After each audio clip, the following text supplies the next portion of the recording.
Hello and welcome to Piano Tech Radio Hour, the weekly bridge to the future of the piano tech community. I'm David Andersen. And I'm Eathan Janney.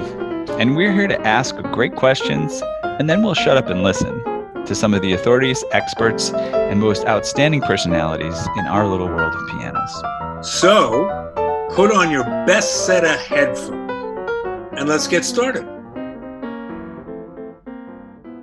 Welcome, our everyone. folks. Hey, folks. Good to see you all. How are you? Rolling in. So, David, I don't know. I wrote it out in an email, but I don't know whether you and I officially talked about it. I think this is episode number 52. It's been officially a year since we started this thing. That's amazing. It's pretty cool. It really is amazing. Yeah. Well, yeah. That we did it through some say it was the roughest year in my memory. It was a challenging year on every single front. And here we all are. Made it through. We made it. Yeah. And things are looking brighter for many of us. Well, I think there's still a little bit to be felt out. But I just talked to Randy Morton yesterday. Pacific Piano is the worldwide supplier of Tokiwa parts outside of Japan, and he can't keep parts. He's way behind. There's people are ordering tons of parts. I know it. This last year has been the best year for us for our restoration team in 5 or 6 years or more. That's incredible. More restorations in calendar 2020 than I can again remember. Sold several pianos. My income has been slashed because I haven't really gone out in the field for almost the whole year. Mm-hmm. I've got my young partner, former protege, and now unbelievably gifted peer, Nick Morello, working a lot, and I get some money from that. But it's been a tough year, but a good year. And I hear from other people that the dam is bursting and people really want piano service all over the country, that everybody's busy now. And I want feedback from our peeps here about what their experience is at this point with their business. And we also want to reiterate again and again, which I've been saying in my classes for at least a decade, if not longer, that the path to success in our craft, I believe, now for the foreseeable future, is getting more advanced skills, learning how to really be good at regulation and voicing and diagnostics, and revive and tweak your tuning skills, and just see yourself as a high-end custom luxury service provider. See yourself as that. Feel yourself as that. Yeah, and also I forgot to give us an official introduction for those that are just joining us for the first time today. So let me do that, and then maybe we'll give people a little bit of our rough agenda. We can always shift directions if something interesting comes up. But let me do an intro, and then we'll lay out the groundwork for today, and we'll move on from there. So this is Piano Tech Radio Hour, and we're joined by many wonderful people who may have been here for 99 to 100% of our sessions over the past year. So we thank everyone for joining us and supporting us. Really, this kind of thing, I said in a recent email, it's me and David here talking and we have people on as guests, but this doesn't really happen with just those 3 or 4 people that are doing this side of things. You all are a huge part of it that are in attendance. So thank you so much for being a part. And, again, for newer people, this is Piano Tech Radio Hour. It's being brought to you by Piano Technicians Masterclasses, an online educational resource that offers you cutting edge instruction from piano industry masters without leaving your home. You can find out more about that at www.pianotechniciansmasterclass.com. And this is a second episode in a row. It's just me and David here. We're the hosts of the whole thing. Next week, we'll have Nick Gravagna back on the program. He's been on once before, and he taught at the previous, most recent convention, and he's excited to some interesting things. So, and then just so you have some context, David and I talked a bit before today's session, and we were thinking some interesting topics of conversation might be this topic of how are we going to approach what appears to be a shift now in the economy and the context and our ability to do work, and what kind of things, the opportunities and things like that. It seems like we're going to be able to go back to what we've done, but also we're kind of ripe for a reframe. And so what kind of things, at least, are David and I thinking about what would be a nice way to reframe or refresh our business practices or our professional practices, our skills. And I'd also love to hear opinions from everyone else in the session. So this could be interactive. And we may talk about tuning a little bit as well as just an essential part of our services. And was there other things that? We were gonna quickly go talk about our impressions of the last virtual piano conference. Oh yeah, the convention. Yeah, for sure. Cool. So that's about it. And I think David was kind of, actually, I'll shout out people in the chat here who mentioned us.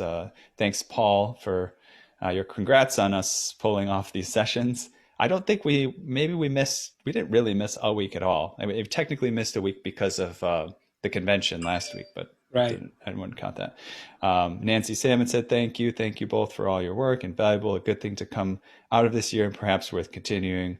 We learn most from others and frequently work alone. Yeah. No question about it.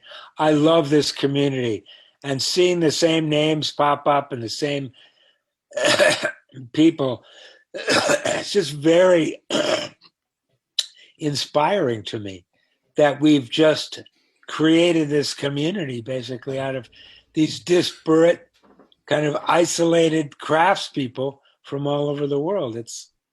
It's amazing. It's really cool. Yeah.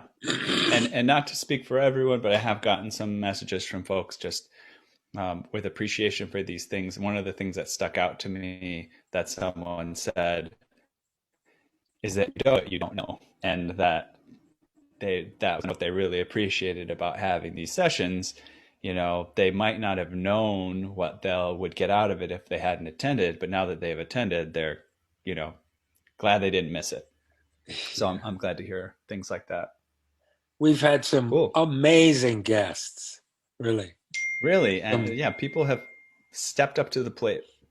Yeah, icons of our little domain. And some other icons are wanting to join us in this new year. It's amazing. By the way, you know what? We might talk about this. I'm going to throw this out there. It just popped in my head. I'm planning another convention. I think it's going to be for October. That's good. If it really is a demand for it, I suppose we could make it earlier. But I'm really interested in people's input on how we could improve upon what we've already done, or even if you haven't been to a convention, like what would be a cool online event. So if it leads there, we can talk about that kind of stuff as well, because there's certainly room to change and grow. We're going to try to upgrade the conveyor of this to Zoom like Plus, so we can have broadcast quality audio, so we can do, authentic tuning and voicing classes, right? Things that have to do with with hearing. Would you Yeah, and say that? yeah, well, and also we can start to visit people in person again now that there's not a controversy about that. I Yeah, think that's one of the things that was helpful previously that we did is just get into someone's live space and set up the microphones and the cameras and the professional video audio crew. yeah, I appreciate all of our instructors working with us, but it's clear that they're not all AV experts, right? They've done their best and we really appreciate it. But we want, the goal of this project is to allow the instructors to shine through and they don't actually have to worry about, any of the technical things that might happen. So moving on from the pandemic, we'll be able to get back to that. So in a minute here, I'm going to go grab my charger because my battery's running out. But I want to start us on this topic that you kind of alluded to as we were going. What David and I were saying is this time right now is a time to maybe, and again, this is not, a requirement of being a part of this group or anything, but, it may be a time to raise prices and it may be counterintuitive. But the economy and, things that I see going on in the economy, there's a lot of money coming from the government, in economic stimulus and things like that might cause a little bit of inflation, and not in just wanting to, raise a price. It's almost it keeps it the same. And it may not be as clear that that's what's going on, that just by raising a price, you're kind of actually keeping your standard of living. And Carl is our resident expert on that. I see nodding, raising his hand. Definitely love your input on it. You want to, I think you can unmute yourself. Yeah. I listen. I wanted to say that, and this is an opportunity. Of course, I'm always someone who says we don't charge enough, but this is a time people expect. They're so happy to be able to get service again, right. And everyone knows that things are inflating. Everyone knows all this money is being printed. This isn't a time to just keep up with inflation. This is a time to get ahead of the curve. You'll be rewarded well if you significantly raise your prices. That's my 2 cents. Thank you for adding that and support. And I think I've even heard the advice, which is irrelevant at this point, of actually raising your prices when the economy is not good across the board, just to isolate yourself from the kind of cost cutters, right? And oh no, I'm the premium service, and what I'm going to do is go the extra mile. No, I'm not going to charge extra for basic level things, but I charge significantly, and I am what David often says. He's got the exact words for what he says, but kind of custom, premium, throw in a little extra on this, and it's the special things that you do and the thought that you put into it that really makes for the value for those type of clients anyway. So somebody is having a conversation in the background, a woman's voice. So could you please mute if you're not speaking? Oh, I can't even hear that. Curious.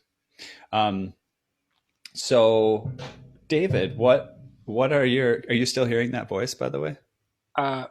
Everybody's muted. No more. Okay, good. Yeah, what are your thoughts on this? Well, I'm with Carl. And I'll be right back on screen in a minute. And I know that Bill Monroe is here with us today. I'd like his take on this present time and how his business is feeling right now, and what his level of busyness is. And I'd like to hear from everybody. I'd like to hear from whoever wants to tell us, tell our community how they're doing and what they're thinking about their craft and their business right now. What I want to say is what I've been saying for a long time, which is, and I'll repeat it,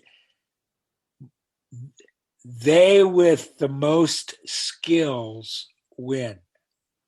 So if you get a reputation as a great tuner, voicer, regulator, as somebody that can really make a piano sing like a bird, you will raise your income, raise your level of self-respect, and raise the amount of fun and fulfillment you get from your work. Bill Monroe, tell me how your business is going and how it's changed and what you see for the coming opening. Sure.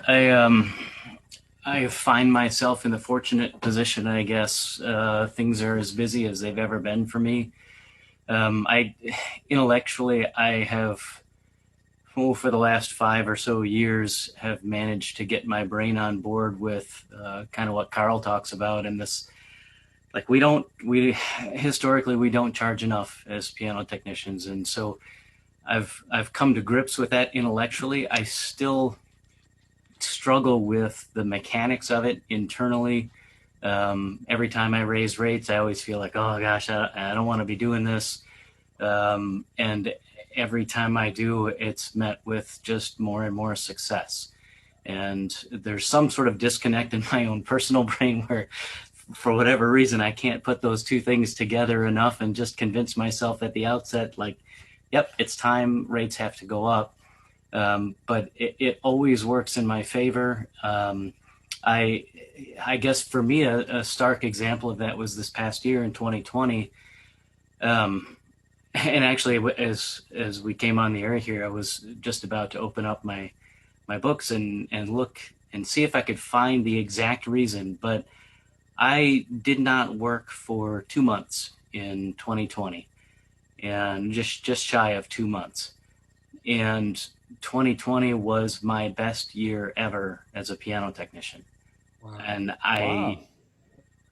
the without looking into my numbers and seeing exactly where that came from, what I will say for certain is that I'm more diverse today than I've ever been, in terms of all of the things that I do as a piano tech and as piano technology related topics go. I'm unapologetic in selling additional work to every client that I come to. And it's, I talked about this, I think, when I was on here as a guest a couple of months ago or whatnot. And just this idea that, approaching things from the perspective of educating our clients and just sharing with them, like there's even the nicest pianos that I come to, and I always kind of phrase it that way, that there is literally no piano that I come to that I can't make better. And I think when you talk to clients in that way and share with them, not, oh my goodness, your piano is in such a terrible state, but your piano can be better. And your piano is no different than any other piano I see. So I'm not singling you out, but I'm telling you, if you desire more, we can get you more. And I write so many estimates, which are very easy to do once you get started, and send them out, and I don't worry about them. People will or will not do the work, right? And if you share with them what they could have, I find surprisingly in some cases, it surprises me sometimes which customers decide they want their instruments to be better. And I bring that up only because I think that has been a significant source of my success in the last decade, particularly, of being busier and selling more work and earning more money as a piano technician, is that this stuff is just constantly coming in. And not just from last week, but from 2 months ago or from a year ago or 2 years ago. Up to like the craziest one I had in the last couple of years. I had one job come in from an estimate 7 years ago, another one from 9 years ago. And it just, naturally we had to update numbers and all of that. But it comes back to you in spades, I think, when you approach things that way, as we can make things better if you want it, and if you don't, that's fine too. I'm happy to come in tune and continue to service the piano, but by and large, it's like I said, it's as good today as it's ever been for me, and I credit a lot of that to continuing to stay on the high end. And I'm the most expensive technician in my area, which that's not the goal in and of itself. but there's work that comes with that, and there's freedom for me that comes with that too, as a technician, to help myself be a better technician and to grow, and so all of that stuff kind of works together. So do people tell you that, do you still get a lot of referral business, and you say, oh, this guy said that you were the best person around? I mean, is that your kind of, is that the awareness of you in your area? For sure, yeah. A great deal of work. New clients are direct referrals from folks that I've worked for in the past. Yeah, I mean, the word of mouth is always, it's a great in. When someone refers you to somebody else, you don't have to work very hard to earn their trust. Right, that's right. So a whole veil of mistrust. Yeah. Well, and away. and truly, that's something that I pursue very aggressively with my customers. And I've suggested some customers go elsewhere at times, rather than stay with me, because I felt that we didn't have a relationship of trust. And that the work that we do, nobody understands what we do, with very rare exceptions. Yeah. So it's worse than going to an auto dealer if you don't know anything about cars. Like, you are forced to trust that person that you work with, and it's no different for our clients. They have to trust us to do what's in their best interest. And I think, we can be as honest and straightforward, and we can be the best people in the world, and still that only goes so far. Yeah, but what speaks volumes is our results. And when that's right. Tell people that we're going to achieve a certain level of improvement for them, and then we do more than that, that's impressive to them. And then all you have to do is do that once, and then they know they've got the real deal. They know that you are as good as you say that you are, and things just grow from there. Some people, however, just are not capable of having a trust-based relationship in the financial domain. They're just, I mean, I've run into dozens of clients over the years that just, they can't trust you. It's just not in their nature to trust somebody who they're paying, because they think everybody's trying to screw them, or they just have a cultural thing or a family thing that says, well, you always dicker with price-wise, and Can I tell a story? Yeah, sure. Suspect that the people are messing with you. Yeah, I just think it's a funny personality, interesting personality. I had some fun a little bit working with this person, but in the end it didn't work out. But just an exact illustration of what you're talking about. New York City, we were tuning in New York City. I actually didn't go out and work for this person. I'll try to make it as anonymous as possible. But a couple of the technicians on our team did.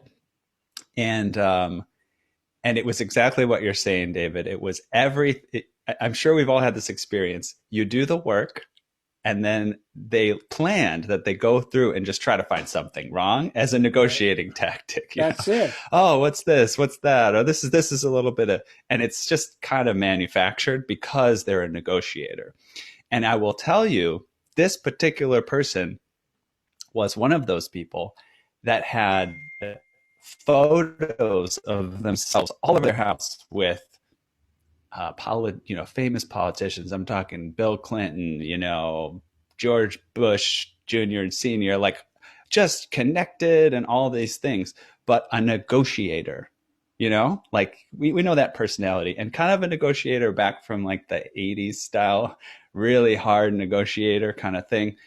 And it just became a pattern that was so apparent that as a negotiator personality, they just wanted to get everything just very, very, very low priced. And at first I kind of had fun with it a little bit. And in the end, it became too extreme. And it's one of those things, those type of negotiators, they leverage sort of those little things that they built, the photos of the connections and the, hey, you're always going to have to give me the best price because I've got all these things. It's my reputation. And in the end, we just had to give that up and say, we can't work with, this is literally, you're trying to pay too little for the work to make it worth it for people to work, and it was a tough decision, but we had to just draw the line. Yeah. The only bad experiences I've had in my piano business have been when I've worked for people that my gut was telling me, no, man, these people will never trust you. They're just not built that way. And I went ahead and did something anyway. It doesn't pay unless you have a kind of a native, intuitive, like, yeah, I'm going to get what I'm paid for, what I'm paying for, and I'm going to let this person just do their thing, and I'm not going to bang them,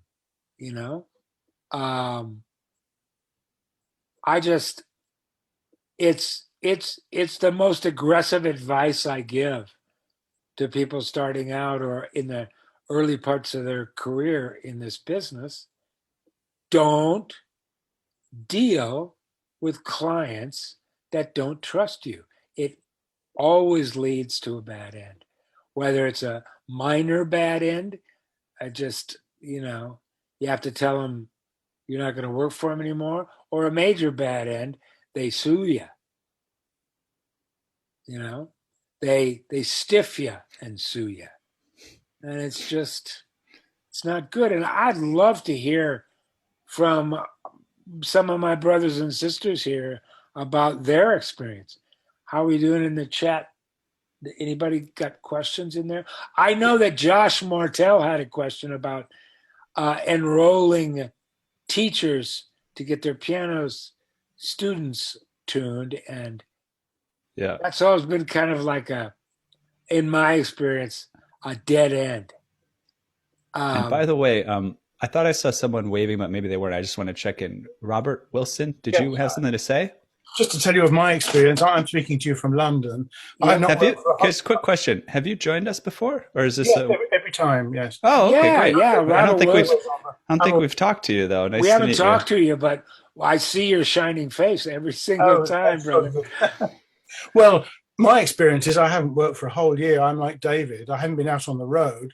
I've worked for Andrew Lloyd Webber for 32 years, servicing all the West End shows. And of course, they've all shut down now. My private clients, I'm not allowed to go into their houses yet, but we're beginning to unlock a bit now. And maybe by May, I can do some piano tunings again. But I'm with Carl. We shouldn't go back to where we were. We should charge more once we restart. Oh, no question. No question about it, because people are excited and they're eager and they want you. Absolutely. They're all on the phone, desperate to have their pianos tuned because they're stuck at home playing them and they're all out of tune. Of course they are. So they're really strict about this in England, huh?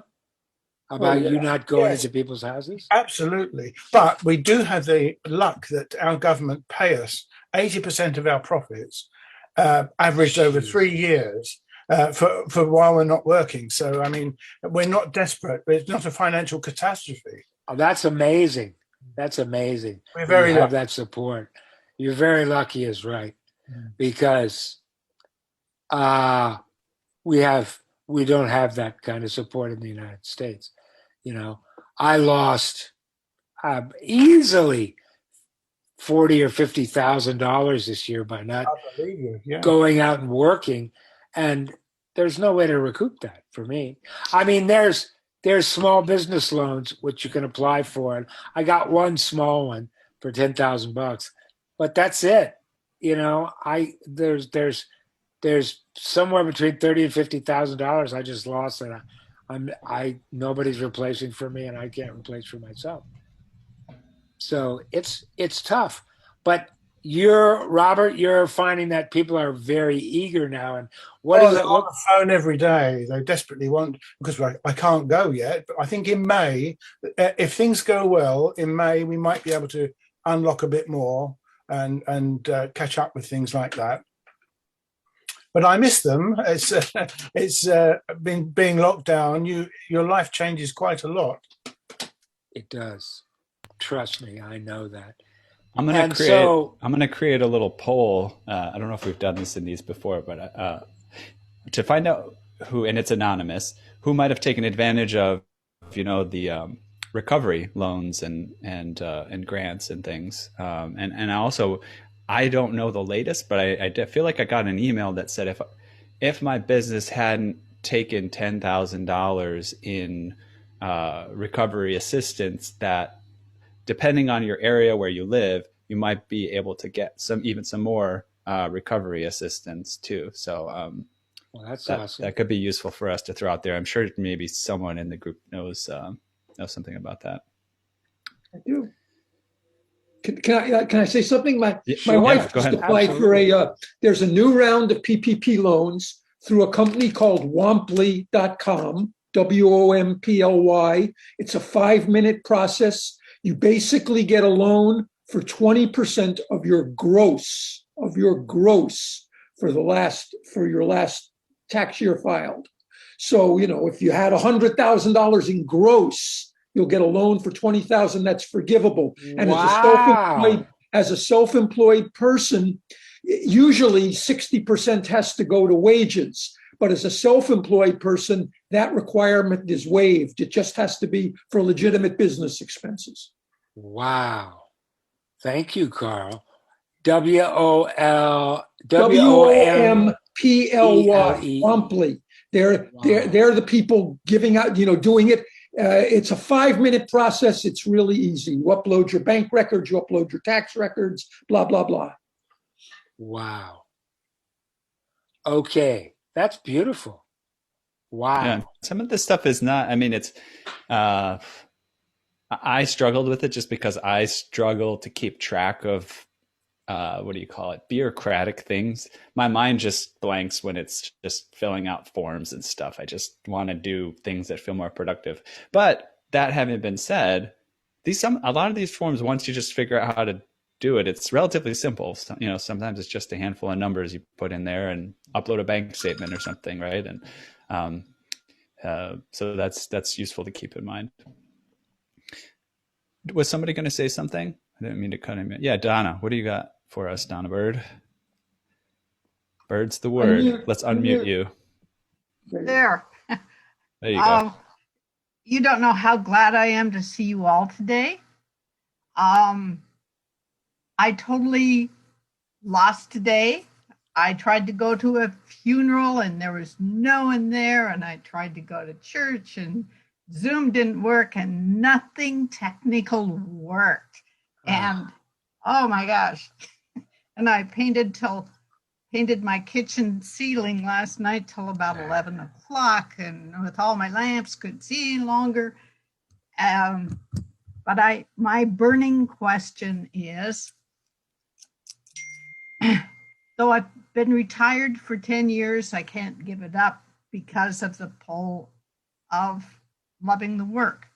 But I got 3 calls one of those days, Thursday, Friday, whatever it was, that reminded me of when my kids were little, and of course they didn't do it, but would call people and say things like, well, is your refrigerator running?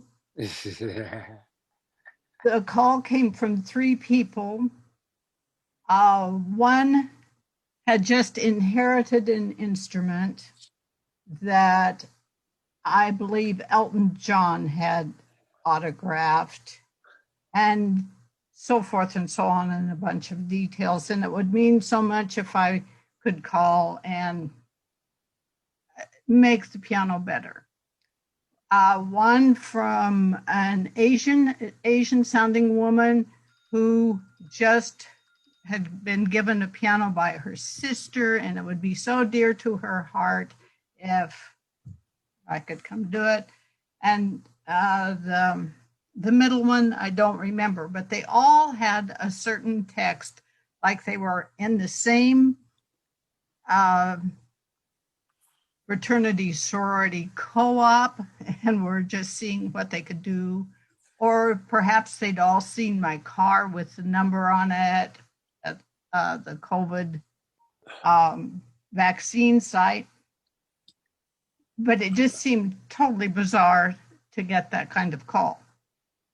I mean, there are still people that have my cards or billing statements, whatnot, from years ago, and they call me and I go, but these, I just don't want to think of myself as a paranoid person, but when my computer and nothing comes on the right day, it's insane.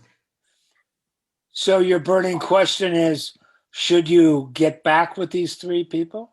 Should I get back with them, or has anyone ever had that type of litany on their calls?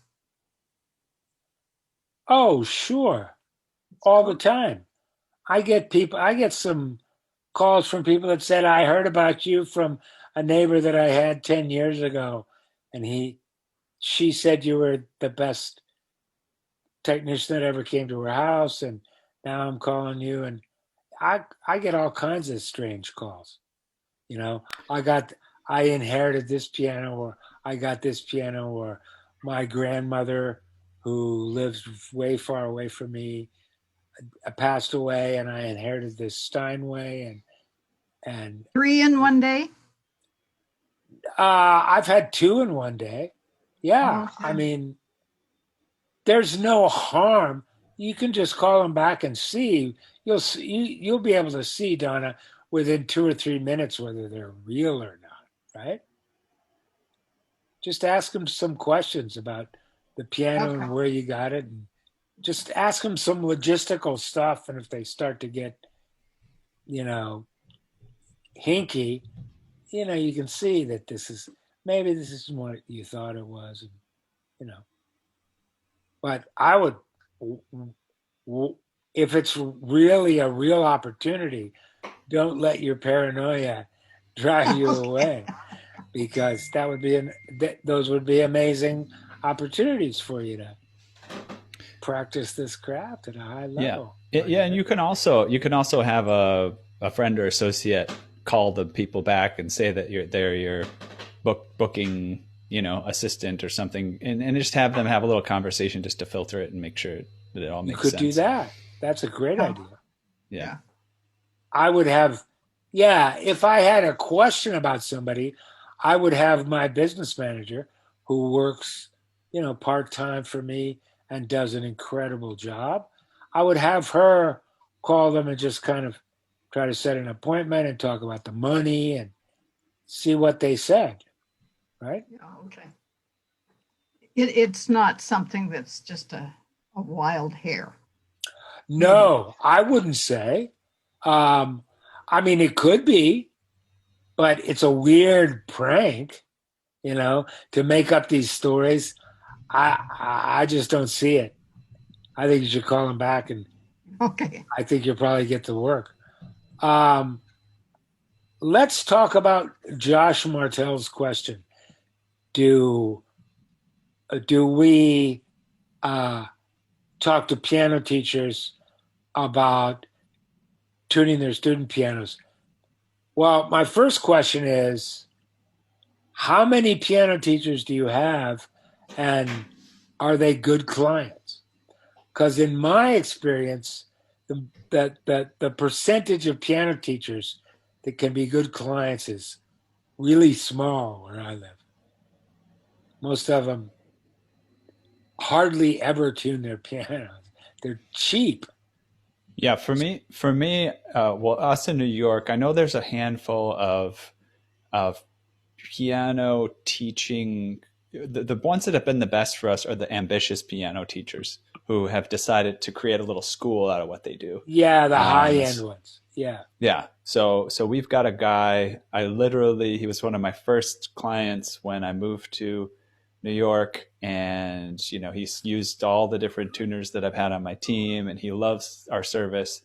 And he's been building his business, even since I moved to New York. He was a teacher. He came up with his own sort of method of teaching. He started bringing on other teachers, and creating a whole service. And that's great because, he refers us to his students. He refers us to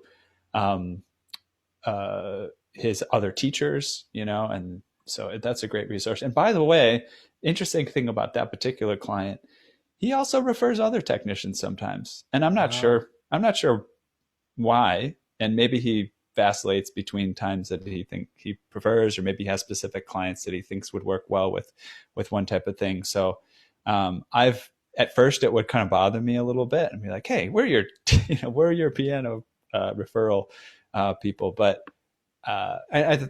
it's interesting to just reflect on over the years. It's totally okay. I think he's trying to build relationships with many people in the industry in the area.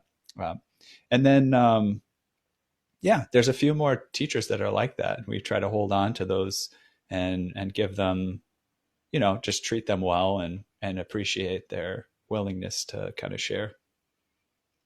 But the individuals we don't even find out if they're a teacher even at that point. They just kind of get in and out of the house, and they might have a handful of students. So Joshua Martell, can you speak to us about your experience with teachers and teacher students? I'm quite new. I don't actually have any. I don't have teacher customers. I'm just wondering I know a lot of people have been hearing their students' pianos for the first time, and thinking that maybe this could become more formal. Some teachers might want to know that their students have had their pianos tuned before they accept them for the new school year or whatever.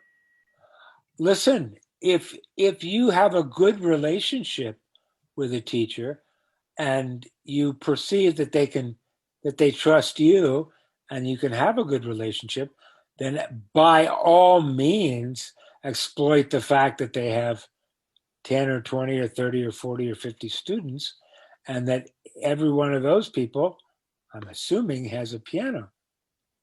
So yes. But if you can find teachers that you can have a trust-based relationship with that will trust you and respect you and understand that it's important for them to keep their piano in shape, that's great. Yes. Where do you live, Josh? A little bit south of Chicago. Do you have any mentors in the area? Are you taking advantage of older, wiser piano technicians? I am absorbing everything I can from every place I can. That's great. That's a fantastic attitude. How long have you been working in the craft? I've been learning for probably a year and a half now. But the bulk of that is COVID. So I've tweaked on my piano a lot. And I do have a few others that I've worked on, but it's been limited still. And so how you doing with tuning? I'm getting there. I think I need some more pianos under my belt. I'm quite slow, but I can hear most of the things that I want to. And I think with some more practice, things will come together. I love that. I love that answer. One thing that Josh is reminding me of, I wasn't going to say it earlier because I wasn't sure like the general range of experience of our crowd this particular day. And it's along the lines of aiming for the high end, even charging more, things like that. I think especially for the younger technicians or the newer technicians, it's really great if you feel comfortable, even if you feel a little bit uncomfortable, try to become a teacher of some sort or somebody that can help others learn things. And the reason I say that is because, you might not feel, even if you don't feel fully equipped, just try little things. Like maybe you just know something about, calculating the frequencies of the 12 notes of the temperament, and somebody doesn't, right? Just like find yourself in situations where you can share something with somebody else and try teaching it. And the reason behind that is, number one, it's great for your own learning. You start to understand things better. But number two, you start to then become, it helps with your reputation as you grow. That's right. But as you're teaching early on, it might not help a ton because you're not going to be a great teacher, but you can only get to be a good teacher by trying teaching over and over again, and you got to start somewhere. So I think it's important. Yeah. I totally agree with that. Diane Hofstetter has a comment. Yes. Hi, Diane.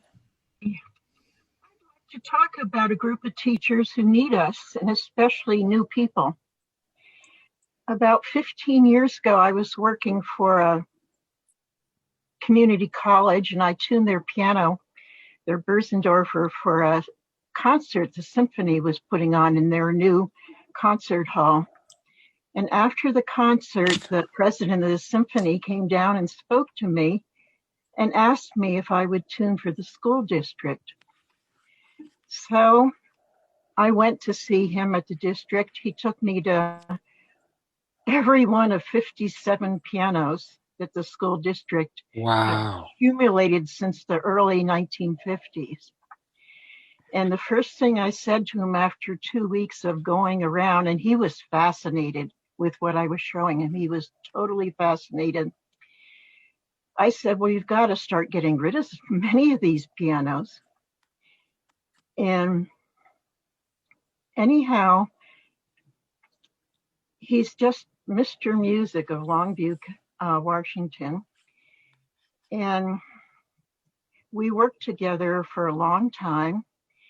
I've now worked with 3 managers at that school district. Each time it's been difficult because they see an old lady and they can't trust me. But after about a year, they start trusting me. And then by the 3rd year, they think I'm gold. Yeah, there you go. So just before the pandemic hit, they had me restore several pianos that I had been advising them to work on for a very long time. Wow. They have accumulated new pianos. They've actually gone out and purchased new Kawais. They've gotten rid of probably 30 pianos. Wow. The teachers in that school district, the reason I stayed there is I saw their classrooms. They were creative. They were beautiful. They had inspirational things. They take their students to Carnegie Hall to perform their choir.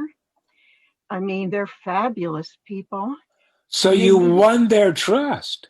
They needed somebody to support them. And I would go to TG meetings and I would hear technicians talking to each other. Oh, don't work for that school. I gave them advice on that piano too. Nobody listens to you. If you hang in there for them, they'd be so grateful to you. So I had so much work the year before the pandemic that when it closed down, and as an independent contractor, I was able to apply for unemployment. Yeah. In Washington State, I've gotten very good unemployment this year, and I've had a chance to recover from a very dire situation. I had to care for my husband for 15 years and work and go back to school and train to become a hearing aid specialist, and then work 2 jobs part-time. So the school districts need us, and they will reward us if we work for them. It's a great point. It's not easy. It's not easy, but if you can work with people, there's a golden opportunity there. Well, yeah, and sometimes too, I've noticed there's some paperwork you got to get done to work with the school district. You know, there's certain clients you got to just get through some weird paperwork, and if it's hard, that's good because you're the one that did it. You know, and then once you're in, and you can be assigned people. Carl and you don't know, you have no idea people's relationship with people in this domain before you. Mm-hmm. They might have had bad relationships with, people that had no accountability and that weren't good piano technicians. You have no idea. So in a sense, as you did, Diane, you won their trust over a period of time. You hung in there because of some intuitive perception you had that maybe it'd be a good idea to just hang in and keep going with these people. It worked out. It can work out for a new person because they make a lot of contacts. Yeah, man. Good contacts. Amazing contacts. That's exactly right. I want to put this poll up because I'm really interested in people's answers. And then while it's up, Carl had something to say. So I'm going to launch this poll. The question is, what recovery assistance have you taken advantage of? Did you do a PP loan in 2020, an EIDL loan in 2020, some other thing in 2020? Did you find something in 2021? Or that other support could apply to people overseas or something like that who had your own independent thing. But yeah, very curious. People can keep answering that while Carl, tell me what you wanted to talk about. I want to say something about working with teachers. And the real question, I've had teachers over the years, I concur with David, they don't usually take good care of their pianos. But for a teacher, the real issue, people think working with teachers, the way to get their students is to do a kickback, is to be a small potatoes type of thing and say, I'll give you $10 for every student you send me or whatever. It's ridiculous. What teachers, the reason they don't want to recommend people is it makes them responsible for what happens. Okay. If they trust you, if you have a good relationship with a teacher, then they want to refer you to their students because it makes them look good. They don't need a cut of what you're taking. You don't need to offer them a kickback. Just doing good work makes them look good. That's the most important thing for them, in my opinion. That's exactly right. Yeah, just be the best of the alternatives. And it doesn't mean the cheapest necessarily, just be the best of the alternatives, and then they'll look good. And yeah, I totally agree with that, Carl. I think that's a great thing to say. Yeah. I mean, look, in this world, in the world of relationships, which is all we have with our clients, is we try to build a relationship. Trust is everything. Trust is everything in any kind of relationship. If trust is present, things go quick and easy. If trust is absent, things go slow and hard.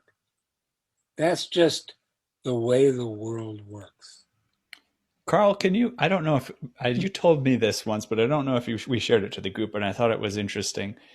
Tell us what you told me about how you build these relationships with people, maybe that are the point person to do tunings for something. And the whole idea is you just want to make it so that they don't have to think about things. Yeah. Explain what's going on there. So look, I've worked for theaters, for Broadway shows for years. I've worked for cruise companies. I've worked for hotels. I've worked for institutions, that have, they have money to spend and they have lots of pianos. And the person you report to, so if it's a food and beverage director, or if it's the general manager of a hotel, or if it's the director of entertainment for a cruise ship company, or if it's the stage manager for a theater, or, for a performing arts group, all of these people are senior people and they have lots of things on their plate. Right. And what you're selling to them is this. This is my pitch to them. I know what I'm doing. When you hire me, it's no longer going to be on your desk. I'm going to take care of it. I'm on top of it. When you decide to use me, then I'm going to get ahead of the problems. You're not going to hear about the problems. If a problem comes up, the person's going to contact me directly. They're not going to contact you, and I'll take care of it. These are people, busy, important people who are usually doling out the work to us. And what my insight has been is the way that you're useful to them is to be accountable and to take responsibility and make sure the job is done well. And if you do that, you're very valuable to them. That's right. It's not about money. It's about freeing their time for higher value tasks. Oh, that's an important point. That's so right. That's That's golden wisdom. Because it's this, again, it's the same in this little domain as it is all over the world. If you're a person that can be counted on to do what you say you're going to do, then the whole world opens up to you, man. I didn't really understand that until relatively late in my life, that it's just you. It's just your accountability, your commitment to excellence, your commitment to doing what you say you're going to do. It's just. And sometimes the best job that you can do is to be invisible. That's right. Just a everybody servant. thinks they got to shine and perform, and everybody's got to pat them on the back. No, invisible. Well, listen, how many times, it's so rare. It happens, but it's rare that someone calls you and say, I just wanted to tell you what a great job you did. Okay? That's it right. happens, but it doesn't happen a lot. The best that you can hope for is people don't call you and say, you screwed up. What did you do to my piano? We don't get a lot of praise. Being invisible, I agree. Most of the time, no news is good news in our profession. Well, that's right. Good. And you have to have a context that you are a servant. What are you serving? Life, first of all. Music, which is a profound influence on most human beings in this world.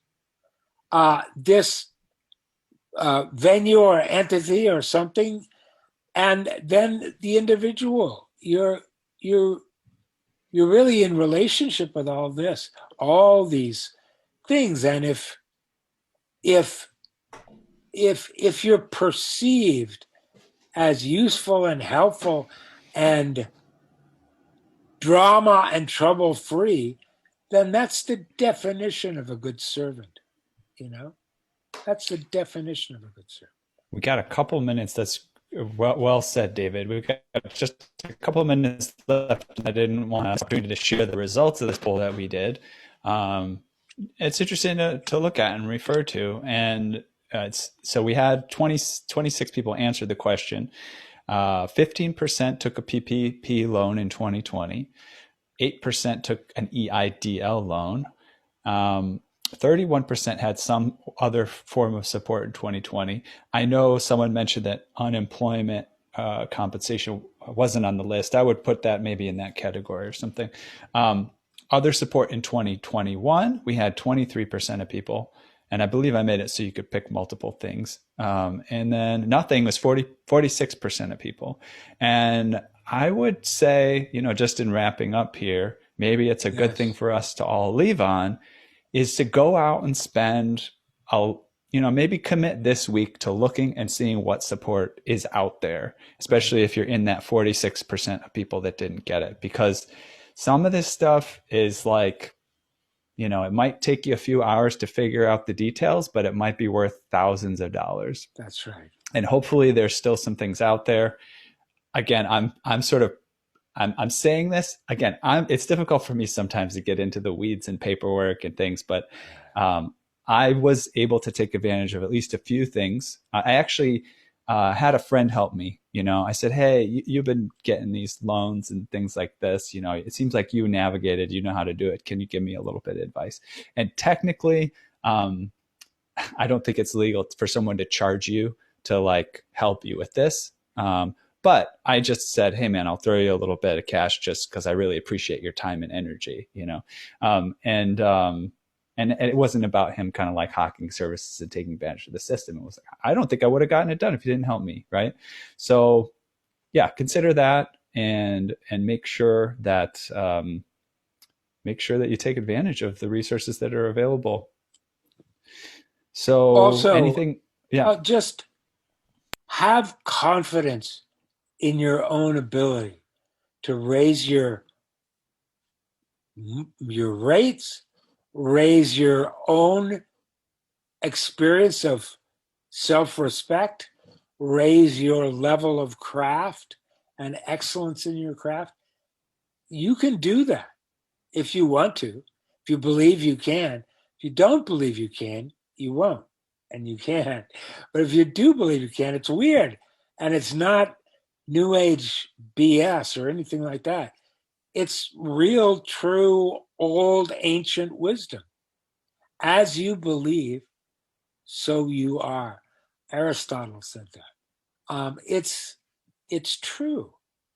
If you think of the future as a tremendous opportunity, then that's what it's going to be. If you think of the future as, oh my God, worry, worry, worry, worry, then that's what it's going to be. Your choice. And that's why this is such a beautiful craft. Right. You're not only what you eat, you are what you think. That's exactly right. 100%. What you put your attention on, it's like every class I've ever taught. I say, what do you have control over? And people say, oh, your thoughts. And I said, well, you do. I don't. I have little control over my thoughts many times. No, what you have control over, and maybe you don't even know you do. You know you do, but I'm trying to make you aware of it. Your attention, your awareness. You can put them on the thoughts that trouble you and bedevil you, or you can put them on something else like a musical tone or your breath or something to bring you into the present moment, and really understand that what you put your awareness on is what your state of being is going to be. It's like, the old saw, do you feed the good wolf or the bad wolf? Do you feed your self-criticism and your self-laceration and your diminishment, or do you feed your power and your beauty and your excellence? Well, your choice. Well said, Rant David. over. Well, we're here to help feed that also for everyone. We appreciate that you're here. We think you're very valuable, and again, for multiple reasons, as a piano tech, for being a part of the community, for showing up, for caring, all of these wonderful things. So let's great note to end on, David. Let's make sure we all support each other and take advantage of the recovery that's going to be happening here coming up. All right, we're about 2 minutes over, and so I'll sign us off, and Thank you, ladies and gentlemen. Thank you Yes. from the bottom of my heart. Thank you. And next week, Nick Gravagna. Talk to you later.